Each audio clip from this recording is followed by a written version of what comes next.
Për hir të vërtetës, jo për të korrigjuar Sokolin, por edhe për të qenë objektiv, element të inkriminuar në radhët e policisë shtetit ka pas gjatë gjithë kohës. Që njeh historia, po. Në mënyrë të veçantë pas viteve 90. Në mënyrë masive pas viteve 2013. Jo për ta nxirr, sepse mos më takon të nxij punën e organizatës policisë në të cilën kam jetuar dhe punuar 25 vite. Problemi është që fryma që ofron një pushtet që nxin organizatën, që e keq përdor organizatën e policisë, që një organizatë veprimtaria së cilës ka impakt të jashtëzakonshëm në publik. Ne mbajmë mend mirë të gjithë që viti 2015-2016 ka qenë niveli më i lartë i inkriminimit policisë për shkak të moskontrollit të territorit. Trumbetoi me të madhe në propagandën policia që duam, ndërkohë që policia rezultoi gjitha bashkëpunëtore në kur themi gjitha, flas për krerët e policisë që kishin gjëra në dorë, se polici i thjesht dhe kapteri nuk kanë gjë në dorë. Zhargoni kapter, se në polici nuk ka kaptera, ka inspektor, kryeinspektor edhe nën komisar, kryekomisar, drejtues të parë dhe drejtues madhor. Në këtë koncept u kriminalizua shumë. Absolutisht në mënyrë kategorike kultivimi i bimëve narkotike nga Lazarati që u godit, u shpërndan gjithë Shqipërisë, madje përfundoi deri në Vermosh. Ne mbajmë mend mirë të gjithë se si mori për masat. Dhe gjithë kjo zhvillim dhe masivizimi i kultivimit të bimëve narkotike nuk mund të kryhej pa dijenin e drejtuesve të policisë në nivel qarku, në nivel komisariati apo në nivel sektori dhe seksioni. Ju përmendet që ki goditje, po unë nuk e konsideroj goditje të drejtuesve të lartë policisë, siç u shprehet ju. Këto janë nivele bazë drejtuese. Pra, shefi i komisariatit, shefi i krimeve të komisariatit të Himarës apo komandanti i një pike kontrolli, kalim kontrollit kufirit, apo shefi i hetimit të krimeve kufitare. Etj, këto janë nivele bazë për sa i përket hetimit të kriminalitetit. Por gjithsesi quhen nivele drejtuese të policisë të cilat bëjnë shumë dëm kur bëhen pjesë e organizatave dhe grupeve kriminale. Siç e bëm, ha? Po, pikërisht. Kjo është logjika. Problemi qëndron këtu që SPAK-u, ndryshe nga prokuroritë e jurisdiksionit përgjithshëm që hetojnë subjektet veprës penale, SPAK-u ka ndjek një taktik tjetër, ndoshta edhe diktuar nga ata që ju bëjnë trajtime dhe vizita studimore dhe eksperience. Hetohet çështja, hetohet problematika dhe pastaj dalin emrat se kush janë të përfshirë në këtë problematik. Ndaj dhe po e shikojmë sa vazhdon SPAK-u dhe thellohet në hetime, del një polic, del një prokuror, del një gjyqtar, del një kapoband, del një investitor strategjik. Dalin tipikohet shumë gjëra. Çështja është thelbi. Çështja thelbi. Pastaj bëhet verifikimi, bëhen këqyrja vendit ngjarjes, diskutohen dhe hetohen çështjet e kapjeve në flagrancë, provat e siguruara, rrugkalimet, faktorët që kanë ndikuar dhe kanë ndihmuar. Dhe këto 3 punonjës policie që ishin përfshirë në këtë çështje, këto kishin 2 role. Spari garantonin shtigjet e kalimit për të kaluar drogën në vendet fqi. Së dyti pengonin raportimet e kontrollit territorit nga varësit e tyre, sepse e ka detyrë çdo polic, çdo inspektor policie, çdo inspektor apo kryeinspektor, sipas funksioneve, sipas gradave, që të raportoj për territorin që ka në patronazh apo të caktuar nga organizata e policisë, nga komisariati. Këto shefa krimesh pengonin raportimet e treguesve të kontrollit territorit, atë që tha Koli me të drejtë që e ka detyrim të raportojë për fenomenet që kanë një territor të caktuar në jurisdiksionin e një komisariati apo në jurisdiksionin e një drejtorie. Pra, këto shefa e pengonin këtë detyrim ligjor që ka çdo punonjës policie, çdo seksion dhe sektor dhe çdo komisariat, edhe çdo drejtori, për të raportuar që në territorin e jurisdiksionit që mbulon komisariati i Himarës ka apo nuk ka të kultivuar bimë narkotik. Dhe ato kanë raportuar nuk ka. Në fakt ka patur, dhe është vjelur, është tharë edhe mendimin edhe me kontrollin e punonjësve të policisë dhe është siguruar edhe rrugë kalimi, duke bashkëpunuar Himara me Sarandën, Saranda me Qafbotin, po e morë si korridor. Si korridor. Jo për të fajsuar individ caktuar. E qartë. Pra, po rruga jo është. Bashkëpunimi mes njëri tjetrit dhe bashkëpunimi me strukturat e grupeve kriminale që merren me kultivimin dhe trafikimin në narkotikë drejt Greqisë e përmbush komplet misionin famkeq të punonjësve të policisë të inkuadruar në këto grupe kriminale për ta mundësuar komplet aktivitetin kriminal të një grupi të caktuar. Kuptohet, kjo nuk është bërë përkundrejt lavdisë, është bërë përkundrejt të shpërblimeve. Edhe këtu pastaj fillon edhe implikimi edhe tek shpërblimi, bashkëpunimi, përfitimet nga aktiviteti kriminal. Në këtë kontekst do të thoja që inkriminimi i organizatës policisë të vitit 2015-2016 dhe vazhdimi pastaj, pa një pastrim tërësor, siç u shpreh i nderuari gazetar Koli, e ka dëmtuar organizatën. Më pastaj janë bërë lëshime, tolerime nga grupet e testimit të personave edhe gjatë rekrutimit policisë. Dhe policia jo vetëm nuk pastrohet, po mbushet me patronazhist të Partisë Socialiste që i kanë detyrim deputetët dhe udhëheqësit politik për t'i punësuar në strukturat e policisë shtetit. Shiko, një mik mund ta qesh në komunale për t'i bërë nder për të hangër bukë. Po një hajdut nuk e çon dot në polici, se ai hajduti në polici ka hajdut më profesionistë dhe ai bie viktim. Pra çfarë do të them? Do të them që tendenca për t'i punësuar në këto funksione, të cilët kanë detyrim deklarimin, vetë deklarimin, kanë detyrim vetë pastrimin. Nëse ju kujtohet, ish ministri i Brendshëm deklaroi para opinionit publik se në radhët e policisë nuk ka persona që kanë komunikuar në Sky dhe ngroqat të dy platformave të dekriptuar nga autoritetet franceze dhe belge.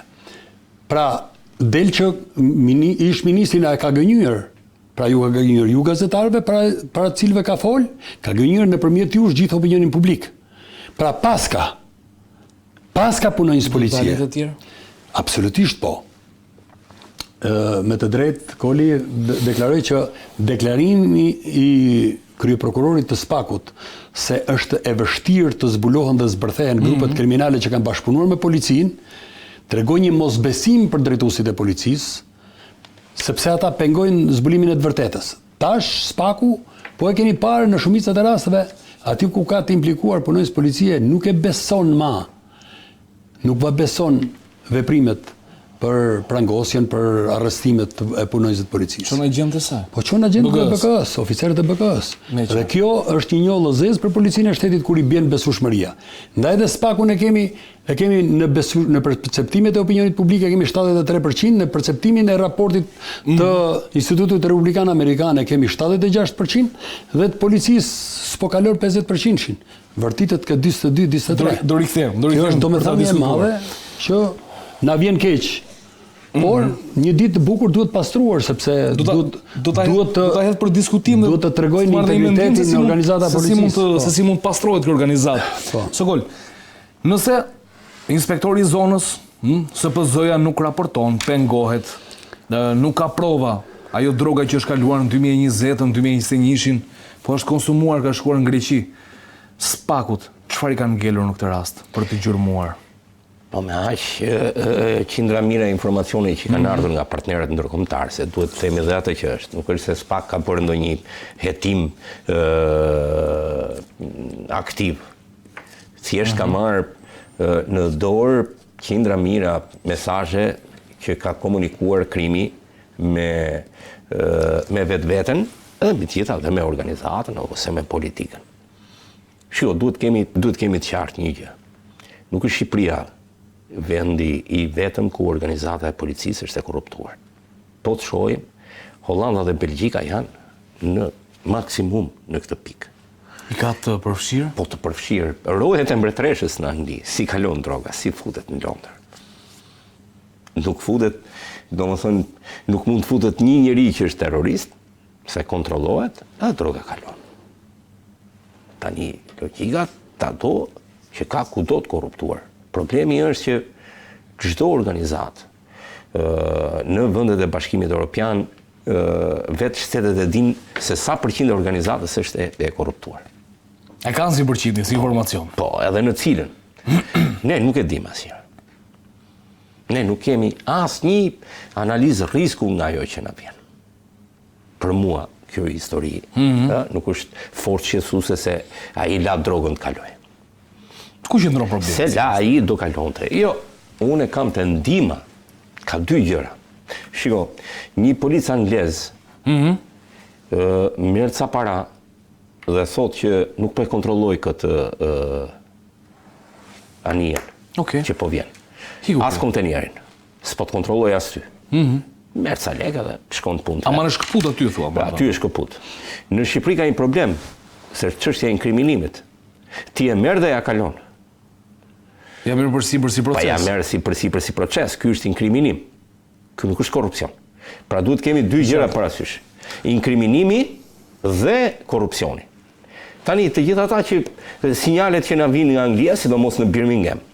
Pse nuk e din policët e Birminghamit sa shqiptar prodhojnë drogë aty? Ai korruptohet, ai polici i Birminghamit korruptohet në këtë pikë.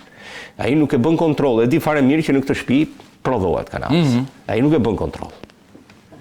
Por ky nuk të merr përsipër ta marrë nga Birminghami me çun Londër. As me ndihmuar ty që dikush nuk do të kapi rrugës. Se ky është inkriminimi. Inkriminim nuk ka në për strukturat e policisë në Bashkimin Evropian. Po më ne Ka korrupsion. Ne jemi më të guximshëm, më zemër mirë, po jo më janë deri në fund. Çfarë është shtyn logjik në parim? Është rroga e ulët, nuk e di domethënë çfarë është shtyn, sepse kemi parë raste shumë makutria për para. Kjo është thua. Pa normale. Sepse edhe policët shqiptar keq paguhen, është një histori e gjatë. Mos dalim domethënë t'i bëjmë viktima ndërkohë që ndihmojnë në trafikun e lëndëve narkotike. Edhe ai mund ta gjejë një para në korrupsion për të folur më hapur, por të mos inkriminohet. Ai nuk do të ishte këtu në këtë pikë, nëse do të ishte korruptuar dhe nuk do ta kishte për kontrollin.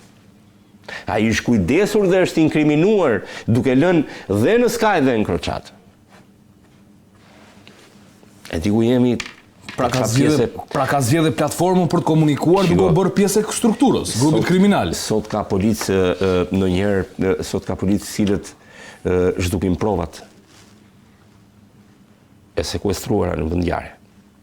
Shkatrojnë provat. Pra ne jemi në pikën më alarmante, do të thoja unë, në shumë raste në guximin që shumë inspektorë policie mund të kenë për një rast saktuar.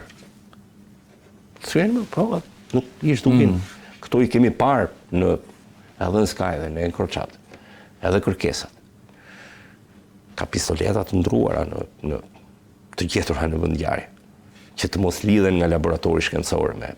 Mos ke si lidhen, nuk lidhet më. Po, kështu që ka marrë fund aty. Kështu që ne i kemi lexuar, nuk i kemi më nëse dikur mund të flisnim nëpërmjet burimeve, informacion. Se kishim dëgjuar ndonjë informacion, sot këto i kemi në Sky dhe në Kroçat. Janë fakte. Janë fakte. Por unë nxitem edhe këmbgul tek ajo pjesa ime. Tani spak ka 4 vjet hetime intensive mbi këto dhe jemi të nivel pas. Nëse kjo është maja e icebergut të policisë korruptuar dhe të inkriminuar në Shqipëri, unë them Shqipëria është, policia shqiptare pastaj është më pak e inkriminuar në gjithë botën. Nëse jemi te ky nivel. Pra, niveli i një shefi të pikës kalimit kufitar të qafë botës. Ndërkohë që pikat e kalimit kufitar kryesor janë Porti i Durrësit, që mban numrin 1, Kakavia, Kapshtica, Porti i Vlorës. Edhe Porti i Vlorës. Edhe aeroportin që ndoshta mund të. Nëse aeroporti është tjetër gjë, se do zbresësh, nuk aeroporti hiqe se do zbresësh dikund ja bën pipipa ajo, nuk është me informacion. E kemi zhdukur aeroportin nga ajo hija e dyshimit prej kohësh. Biles unë kam një informacion që ka 2 vjet që dhe Porti i Durrësit nuk, për shkak të një aparature të caktuar aty e cila nuk e lejon. Pra po thua që Durrësi sot ka një aparaturë që nuk ka 2 vjet. Ka 2 vjet. Nuk. Dhe është e pamundur të kalosh. Është e pamundur. Ka 0 shans. Prandaj nuk është kapur gjë Sokol se kemi bërë pra 2 vjet mos harro, po e kanë informacionin, nuk tentojnë fare. Mos harroj që unë lidhem që e fundit fare që mund të daton 2023. Që u kap. Është në këto momente kemi një aparaturë, nuk e di, origjina e saj mund të jetë holandeze, kam përshtypjen që është holandeze, është e një traqme me atë që është e vendosur në gjitha pikat e kalimit kufitar të Holandës, dhe është e pamundur, vetëm ta fikësh gjithë sistemin mund të kalosh. Nuk shumë interesante kjo. Kalon në Shqipëri, po kalon me post. Se 1 në 7 dërgesa kapim ne me post. Gjenë mënyra, shiko, trafiku i drogës, trafikantët do gjenë mënyra nga më ndryshme, nda ishtë nisur me shit drogë, në çdo lloj mënyre ai do ta marrë. Po me post po them. Vjen nga Amerika, kanapi sativa, ndërkohë që Shqipëria është e mbushur e gjitha. Për një arsye, pse se ajo është më e fortë. Po edhe kontenjerët nuk kalojnë në skandër të gjitha. Mundet unë po them që kjo është në përjashtimi nga skanimi është veprimtari kriminale. Nëse përjashtimi ka në informacion që mësia po do marrë rezervosh ta kalojmë bisedën. Shiko. Shoku dëgjon diçka ti. Gjithmonë dëgjon diçka, por sistemi doganor shqiptar skanon dhe kalon në kontroll fizik vetëm ata kontenjer ose kamionat të cilët janë me kanal të kuq. Po të shkonte sistemi doganor dhe të kontrollon të gjithë importet në Shqipëri dhe eksportet, do ishte një punë e jashtëzakonshme. Për sinjalizimi që dalin gjithmonë ose me të kuq ose me Portokalli. Nga Portokallia 10% duket se është. Goditja e kriminalitetit kryesisht bëhet me informacion të kualifikuar, të shkëmbyer edhe me partnerët tanë, me DEA, me bëhet fjalë për drogat e forta, ndaj është instaluar në Ballkan DEA, sepse ku është DEA nuk vjen për hashashin. Në ka ardhur në Shqipëri. Po nuk është për hashash. A do të thotë që është për drogat e forta, po normalisht.